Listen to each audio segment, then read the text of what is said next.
Thank you, Mr. Chairman. Mr. Secretary, good to see you again. Welcome.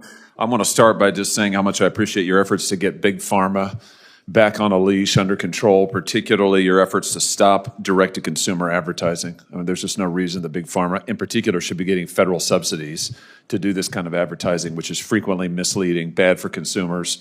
So you and the FDA have been leading on this. I appreciate that. Thank you for that. Let me ask you about something that I'm concerned about. The department recently elected to allow Title X grants to flow to abortion providers for another year. Let me contextualize this and give you an example from my state as to why this concerns me. You're going to see, I think, over my shoulder here, a poster from an actual provider, abortion provider in the state of Missouri. This is an entity called Beacon Health Reproductive Network. They just received about $8 million from a Title X grant.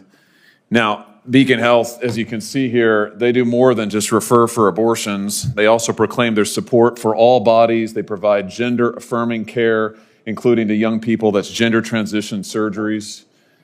These folks now, who, by the way, went to my state legislature and tried to prevent the legislature from writing in the difference between male and female, defining that in state law. They opposed our ban in the state of Missouri on transgender surgeries for minors. So that's the kind of folks here.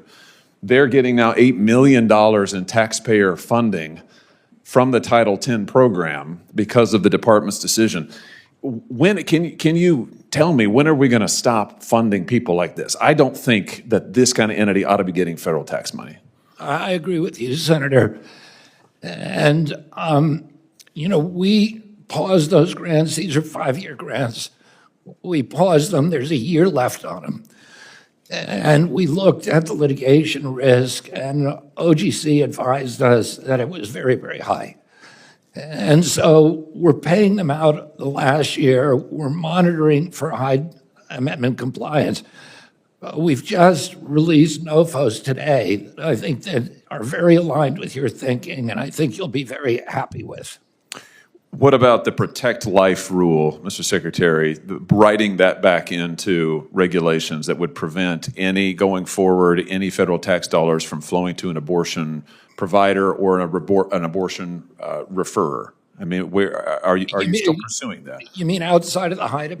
Senator Josh Hawley questions HHS Secretary RFK Jr. during a tense Senate hearing covering Big Pharma advertising, taxpayer funding, abortion providers, transgender care policies, and the growing concerns surrounding massive AI data centers across America. The hearing takes a dramatic turn when Hawley asks about electromagnetic fields, EMFs, cancer risks, neurological symptoms, and the possible dangers linked to large-scale data centers being built nationwide. RFK Jr.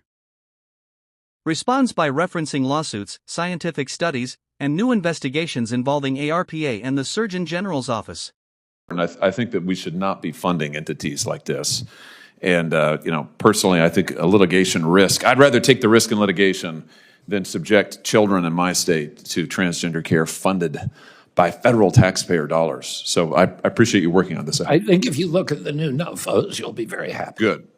On a different subject, there are currently in the state of Missouri something like 60 data centers. We have many, many more that want to come into the state. I think there are 4,000 data centers currently being built in the United States. Over 3,000 are already in operation. When I go home now, I get asked all the time by people who are big MAHA people. I get asked constantly about the health risks around these data centers.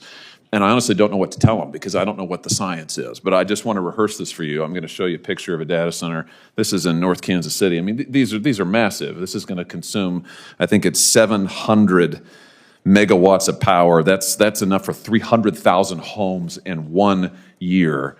But I get asked constantly things about electromagnetic fields. This is like having these data centers, like having multiple high voltage transformers all located in one place. Is that an increased cancer risk? I have people in my state who worry that it is, who are now living next to these data centers. They worry about decibel levels, causing things like headaches, migraines, vertigo, other neurological disorders. My question to you is this something that HHS will study to look at the potential health effects here so we can get a handle on what is a health risk, what's really not a health risk, so that we know what we're dealing with when we're talking about thousands and thousands and thousands of these being built, not just in my state, all over the country? Yes, sir. And I just want to say that I've litigated on this issue.